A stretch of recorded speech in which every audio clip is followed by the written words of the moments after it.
아니죠? 살아있는 자가 음식을 먹어요. 그러면 음식을 먹으면 만족해요.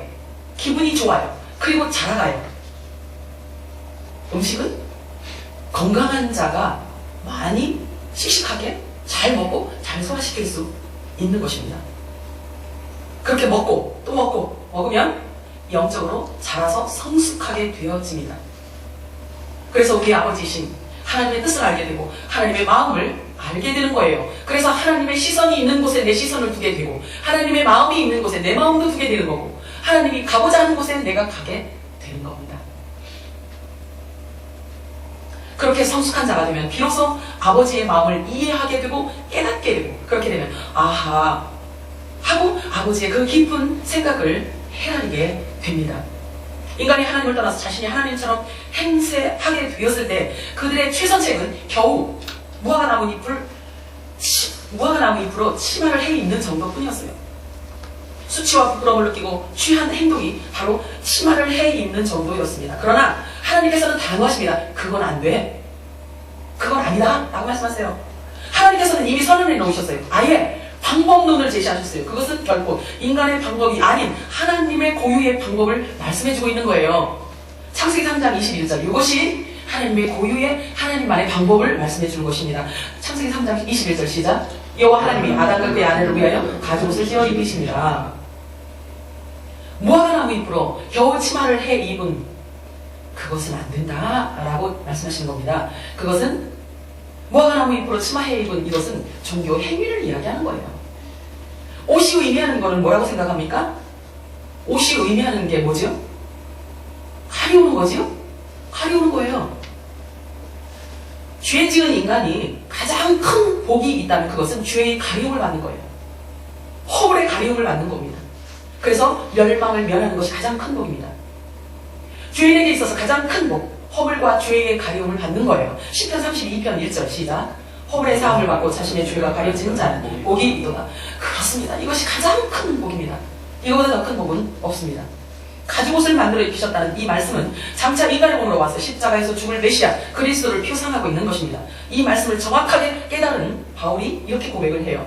로마서 13장 14절 시작. 오직 주 예수 그리스도로 옷 입고 정욕을 위하여 육신의 일을 도모하지 말라. 갈라디아서 3장 27절. 누구든지 그리스도와 합하기 위하여 세례를 받은 자는 그리스도로 옷 입었느니라. 육신의 정욕을 예수 그리스도와 함께 십자가에 못 박아 죽인 자들의 모습입니다. 인간의 방법인 무화과나무 잎으로 치마를 해 입은 그들에게 하나님께서는 하나님의 방법으로만 완전하게 회복되어질 수 있다는 것을 힌트하신 것입니다. 이것이 성경이에요. 자, 그렇다면 그보다 더 원천적인 중요한 문제가 있습니다. 그것은 하나님이 계신가예요. 하나님이 계신가. 무엇으로 하나님을 증명할 수 있는가라는 거죠.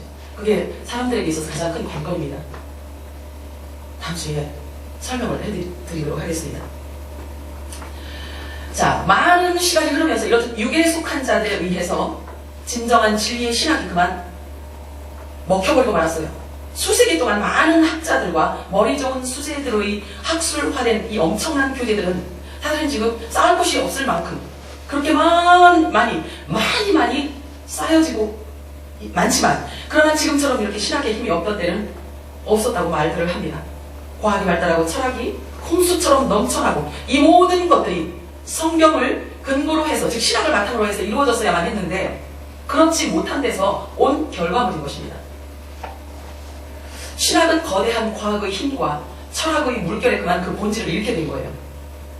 그래서 본래 신학은 철학을 바탕으로 이어져 왔어요. 그런데 어찌된 일인지 신학이 철학에 먹혀버렸어요. 먹혀버리고 말았습니다. 그래서 실존주의 철학자들에 의해서 그렇게 변색이 되어버리고 말았습니다. 뿐만 아니라 사람들의 머리가 무신론에서부터 발달하기 시작했기 때문에 더 나아가서는 과학으로 증명되지 않는 것을 인정할 수 없다는 그런 이론으로서 그 과학의 강력한 힘이 발휘되면서부터 그만 진정한 진리, 하나님이 그들에게서 버림을 받고 만 거예요. 과학으로부터, 실존주의 철학자들로부터 하나님은 버림을 받고 말았습니다. 현대 문명이 나은 현대 신학자들의 주장은 지금 지옥도 믿지 않습니다. 지금이 어느 시대인데 이렇게 혐오스러운 말을 하냐는 거죠. 이렇게 고급진 시대에. 그래서 지옥을 인정 안 합니다. 그런 사상이 대세를 이루면서부터 교회는 힘을 잃고 말았어요. 지옥도 없다, 부활도 없다, 자살해도 지옥 간다는 말이 성경에는 없다. 이렇듯 교회 안에 이미 세상이 들어와서 또아리를 들고 앉아 있습니다. 이 거대한 힘이 교회를 지금 잡아먹었습니다. 삼켜버렸습니다. 결코 빠져나갈 수 없는 그런 커다란 힘에 잡혀버리고 말았어요. 먹혀버린 겁니다. 그래서 완전히 힘을 잃어버리고 말았어요. 사람들은 지금 혼란에 빠져 있어요. 어디에 부복을 해야 하는지, 어느 것을 믿어야 하는지, 어느 것이 진리인지, 도무지 어디에 엎드려야 하는지 헷갈리게 만들어버렸어요. 실은 그렇기 때문에 이제야말로 성경으로 돌아가지 않으면 안 되는 때가 된 것입니다. 그것이 우리에게는 소망이에요. 분명히 또 다른 개혁을 필요로 하는 때가 지금입니다. 동의가 돼요? 아멘. 엄밀히 살펴본 결과 결국에는 육에 속한 자에 의해서 신학도 변질되고 그곳에서 배운 사람들에 의해서 교회 안에 세상 풍조가 들어오게 된 것은 너무도 당연한 것입니다. 아니라고 말할 수가 없습니다. 신학교에서 배운 것을 가지고 교회 안으로 무섭게 들어오는 것입니다. 자, 그러나 우리에게 소망이 있어요. 가장 어두움이 빛의 진가를 드러내듯이 저녁이 되면 아침이 되니 이는 첫째 날이니라. 성경에서는 하루를 그렇게 시작을 해요. 저녁이 되면 아침이 되니 이는 첫째 날이니라. 하나님이 하루를 계산하는 방법입니다. 우리가 성경이 소망이 될 수밖에 없는 것은 세상이 암울하고 혼란스럽기 때문입니다. 아멘입니까? 아멘. 하나님은요, 그때 분명히 하나님의 사람들을 남겨놓습니다. 성경을 보면은 우리가 알게 돼요. 모세도 그랬고, 이사야도 그러했고, 예레미야도 그랬고, 시대적으로 가장 어두울 때 하나님의 빛은 더 환하게 그 빛을, 그 진가를 발휘합니다.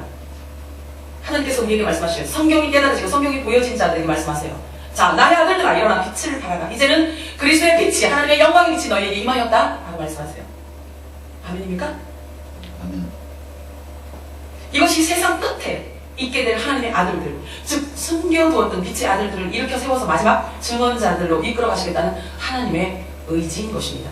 아멘. 하나님은 암울한 시대에도 남은 자가 있게 하십니다. 전부 다 베어버린 나무에서도요, 하나님께서는 그 그루터기가 있게 하시고, 그래서 하나님의 섭리와 하나님의 뜻과 하나님의 계획을 유유히 이루고 계신다는 것을 우리는 성경을 통해서 너무나 잘 알고 있습니다. 그래서 성경을 아는 자들의 마지막 소망의 빛을 올리는 이유가 그것인 것이에요.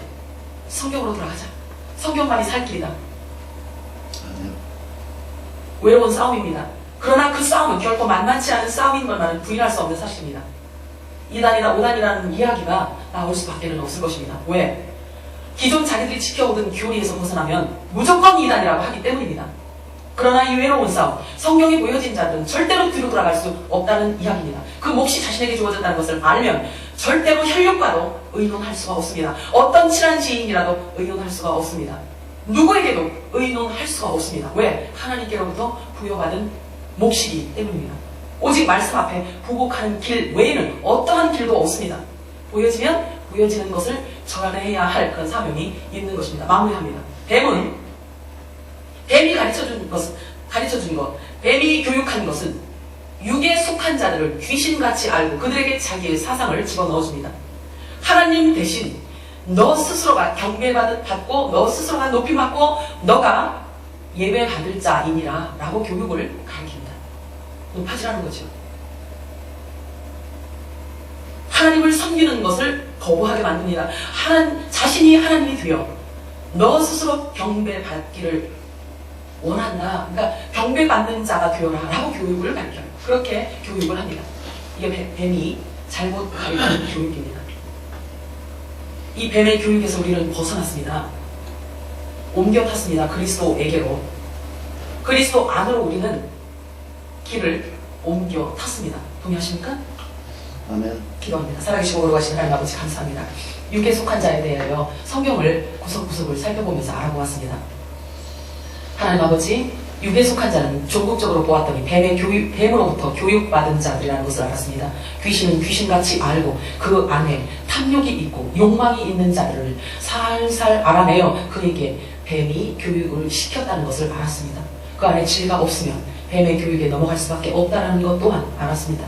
웬 은혜인지 웬 말인지 하나님 아버지께서 우리들에게 은혜를 베푸시고 사랑해 주셔서 하나님의 빛이 우리에게 비추어졌기 때문에 아니라는 것을 알게 하시고 거짓인 것을 알게 하셔서 참 진리를 보게 하신 하나님 감사하며 찬양 올려드립니다. 주님이 우리를 살리기 위하여 우리에게 이 마지막 그루터기로 우리를 남기셨다는 것을 알게 되었습니다. 참으로 감사합니다. 더 이상 우리가 맹인으로 살지 않도록 우리의 눈을 뜨게 하신 하나님께 감사드립니다. 더 이상은 속지 않을 것입니다. 고맙습니다. 주님 오시는 그날까지, 우리가 주님 앞에 가는 그날까지 속지 않고 맹인으로 살지 않고 눈을 똑똑히 뜨고 정신을 똑바로 차려서 하나님의 뜻과 하나님의 경륜과 하나님의 계획이 무엇인지를 분명히 깨달아 알아서 바른 신앙생활하여 하나님을 바르게 잘 섬기는 똑똑한 하나님의 아들들이 되도록 우리 샘물교회 모든 권속들을 축복하여 주옵소서. 그렇게 해주실 존귀하신 우리 주 예수 그리스도로 기도드립니다. 아멘. 280